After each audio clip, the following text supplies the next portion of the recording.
My husband's name is Clark. When we were in high school, it used to be a pretty popular joke to call him Superman. After all, he looked the part, with his dark hair and charming smile, not to mention the fact that he was the star of our football team. A perfect boy, my mother used to say.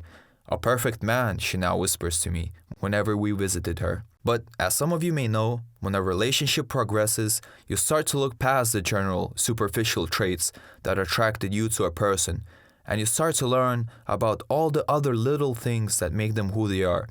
After some time, you love them more for those details than for what you first knew them for. Clark has many habits, many little quirks, but the one that I enjoy the most, even if he despises it and will always shut me down whenever I mention it, is his sleep talking. Even when we were young, I already loved it, saw it as a way of looking directly into his psyche. Whenever he was stressed, sad, or even aroused, I would know it. I would only have to listen as he slept, and I would know everything. I spent hours upon hours just watching him as he slept, and even if his babbling wasn't always understandable, just the fact that I could know whether he was having a nightmare or not helped me in our relationship. It made me feel so close to him. I've never been annoyed by it, really. At least, not until last month. Not until he started whispering other things than incoherent dreams and pieces of conversations that never happened. Not until he started talking about them, about the other women. The first time it happened, he had a busy day at school, having had to organize a sports day with several other teachers. At dinner, he barely had enough energy left to eat his food, and he collapsed into our bed as soon as he reached it, leaving me to deal with the kids. This was no trouble, however, and as soon as they were safely tucked into bed, I walked into our bedroom, only to hear him mutter, "Mary." He said it a few more times, sounding quite stressed out. Already, my mind was whirling. Mary? Who was Mary? A coworker? A friend he didn't tell me about? I spent the next 30 minutes trying to come up with an explanation for this strange bit of sleep talking, and ended up convincing myself that it was nothing more than a strange dream, that nothing was amiss. The next morning, I still asked him if he had any coworkers. He didn't. Still, it felt good to be sure. The next evening, it happened again. I stayed awake on purpose, my heart beating fast in my chest, waiting for him to say her name one more time. I waited for a full hour before he spoke.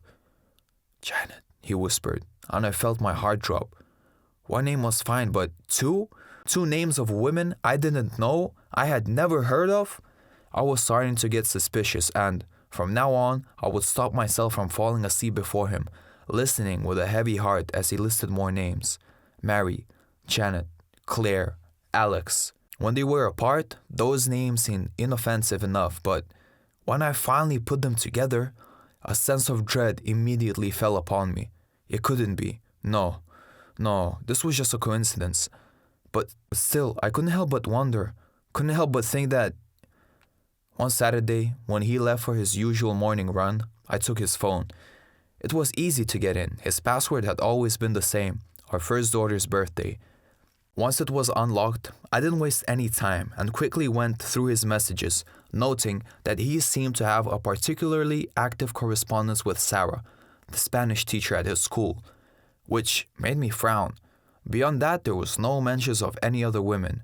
I opened Safari. As soon as I typed in the first name, Mary, Google gave me the answer. Mary Adams. I shuddered. It was just as I feared. Why would he look her up? Sure, they had been close in high school, but why would he search for her right now? Didn't he know she was... Biting my lips, I typed in Janet. Janet Clearwater. My former best friend in college. I looked at her smiling face, at her brown, messy curls, and for a second my heart stung a bit. The day she died had been one of the most difficult of my life. Stabbed to death in a backstreet alley after partying in a club. It always seemed wrong for her, but... Claire Sanders. I barely remember her, but when my eyes landed on her face, blurry, in the old newspaper article, I recognized her as one of the first colleagues. She had been very friendly, always taking us to places. Clark and her used to be so close. Alexandra Turner. This one, out of all of them, stung the most. She had killed herself 3 months prior, slitting her wrists in her bathtub when her husband was away from home. She had been such a good family friend, a friend of Clark ever since he was a little kid. What were those 4 dead women doing in my husband's search history? Did he miss them? All at the same time? Did he feel bad about their death? Nostalgic maybe? On a whim, I looked up his search history. He had spent hours looking into the women's deaths, into the investigation about them, into conspiracy theories that contradicted the police's versions of events. Alex's death was suspect apparently. People were theorizing that she had not killed herself, that someone had actually murdered her. I had no idea theories like that existed, and the fact that Clark read them, according to his history, made me wince. Why would he look at that? I was shaking by now, mostly from shock. Deep inside, I already knew the answer to my question, and it left a bitter taste in my mouth. Clark couldn't have, but if he hadn't, why were those names coming back now? Why had he looked for them? For the first time in my life, I started feeling afraid of my husband, of what he could do to me if he really had. No, there's no way. It couldn't be that. It couldn't be.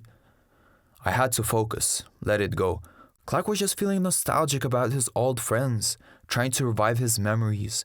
There was nothing suspicious about this.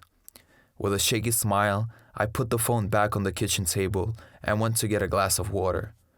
I should focus on other things that mattered. Sarah, for example. From their texts, she seemed to be close to Clark. Too close. My grip tightened around the glass, and for a moment, I almost thought I was going to break it. Not wanting to deal with the cleaning up and the pain of an injured hand, I slowly relaxed my grip, breathing in and out deeply. Sarah, that bitch. I had to deal with her. Then I could speak to Clark, figure out what was wrong with him. He was always easier to deal with when he was grieving.